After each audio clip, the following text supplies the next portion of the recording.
Yeah, so like about that, that map that I had asked David to look at of the Atlantic Ocean. Like, can you say like roughly where that asteroid hit that hit around the time that Atlantis sank? Yes, approximately 40 north and approximately 55 west, right? Okay. Uh, okay, yeah, I'm just looking at it on my map now. So like, whenever it hit, did it like was it kind of like in that movie clip from Deep Impact where it created like a huge tidal wave, like 1,000 feet high or something that like washed over, like huge cities and you know stuff like that. Much was destroyed on impact directly. So it was bigger than that. It was more than a year not was destroyed on impact immediately. And yes, then there was a way to also destroy a lot more, but most was destroyed on impact itself by the meteor immediately without a flood wave needing to follow afterwards. But yes, there was still flood waves, right? Okay, so I had kind of assumed it hit in the ocean, like over water. You're saying it hit over land? Well, there was very much location of water and land very close together in a ring formation, right? So therefore, it hit on land, but it smashed the entire land bridge and was there. And then, yes, there was water around the land bridge, so it also hit land and water simultaneously, so to speak, because it hit on the land where on both sides was water. So therefore, the water was hit on the side, so to speak. Okay, like, are you saying that like where the asteroid hit, there were some islands that were kind of like grouped in a ring? Is that what you A meant? land bridge.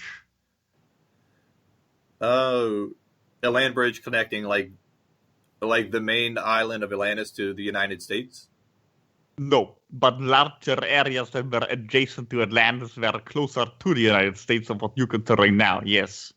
Okay, Not far from your own region, but further north. okay. Do you know if like the asteroid impact did it leave like some kind of crater on what now is the ocean floor that we might be able to find or not? It certainly broke the land bridge in half and likely completely detonated larger parts of the land mass, but we don't think it broke into the ocean floor. It likely had no more impact capability once it reached the ocean floor, but obviously you could still find the meteor. We don't think it has disintegrated since then. Okay. All right. Now, like another question. Whenever like there was a time about maybe 2 years ago when we were talking about Atlantis, and you said that Plato got his information about Atlantis. You said he got it from Solon through the Egyptian records, and like at the time, I thought you said he got it stolen through the Egyptian records.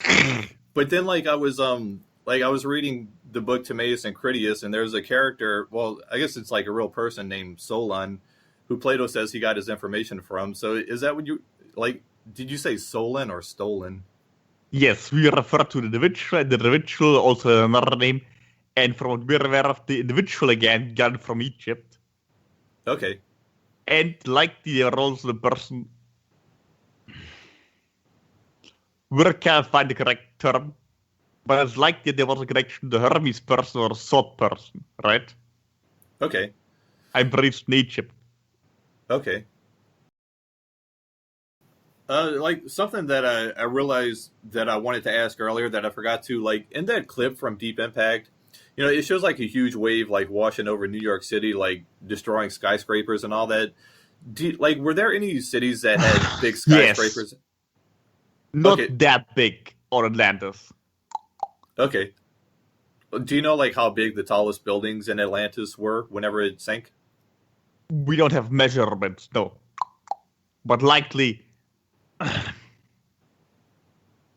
they were more further widespread, the culture of necessarily everything dumped on one region. So you compare it, for example, to your Mesopotamian region, right? The Tower of Babel, for example, right?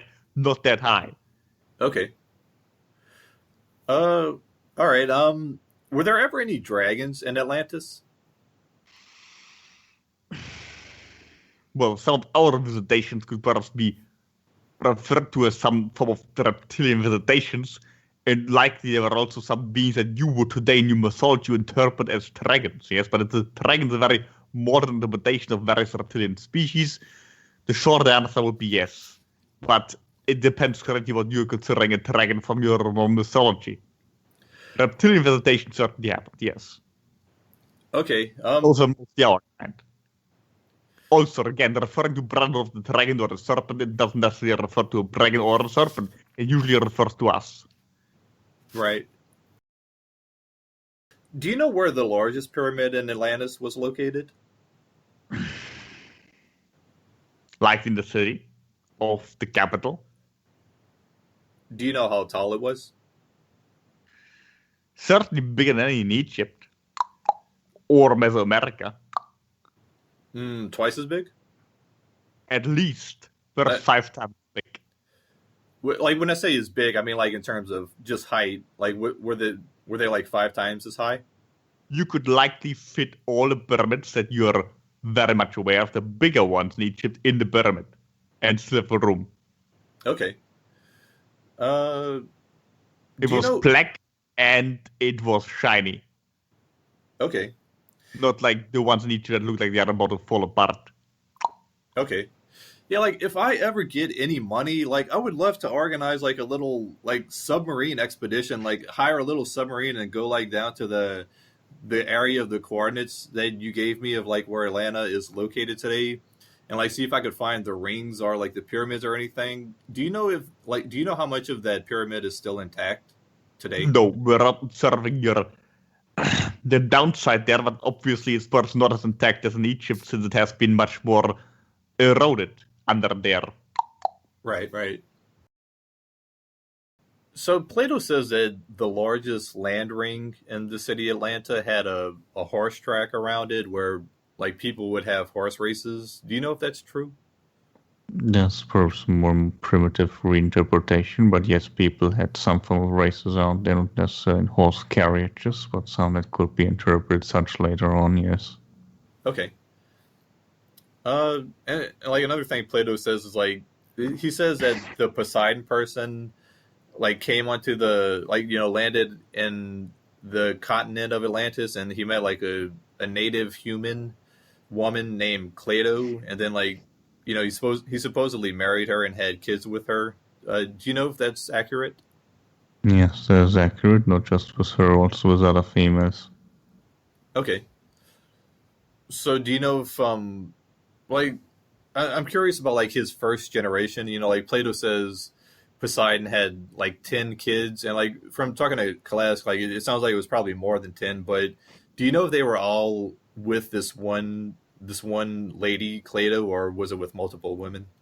Multiple women. Okay. Um Sometimes also with his own relatives, and you would consider incest. okay. No, like Plato, he also says that the center island in Atlanta or the Acropolis had a wall coated in a metal alloy called orichalcum, and then like the smallest of the land rings had a wall coated in tin, and then the largest land ring had a wall coated in brass. And I know the brass and tin would have just decayed and deteriorated over time, but do you know if any of the orichalcum metals still exist at the site of the sunken ruins today? Very possible. I don't know if they still exist, but it's possible that you could at least find some remnants of them. Ruins, obviously sunken deep. Okay. Uh, so what is orichalcum?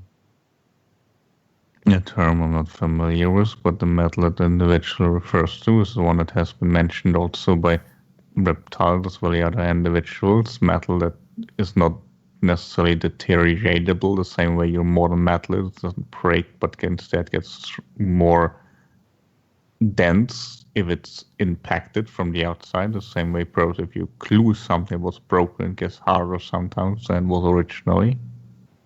Okay. So I mean, do you think it would be strong enough to have survived underwater like 12,000 years? Impact, yes, but not necessarily the deterioration process, but it could have survived. I'm not exactly certain how it would interact with that, but Okay. it could have well also deteriorated. I can't say for sure. Okay. So is the metal really red, like Plato says? Ruby, type of rusty red Okay. sandstone. Do you know if Plato has the order correct of like which wall had which type of metal on it? Exactly sure about the details, but it's very likely. Okay. Could have also messed something up. Might have also been other walls with other metals that he left out. There's numerous possibilities so that there's likely been something left out. Okay. And so like another thing Plato says is like he says during the life of the Solon person. So I guess that would have been like not like less than 3,000 years ago, like between 3,000 and 2,500 years ago. He says like the Atlantic Ocean had a large area where the seafloor near where like basically he says where Atlantis sank, like the seafloor was like just below the surface of the ocean, which made it impossible for ships to like sail past this area. Do you know if that's accurate? Very possible, at least during a certain time frame. Not sure if this time frame you're referring to. Okay.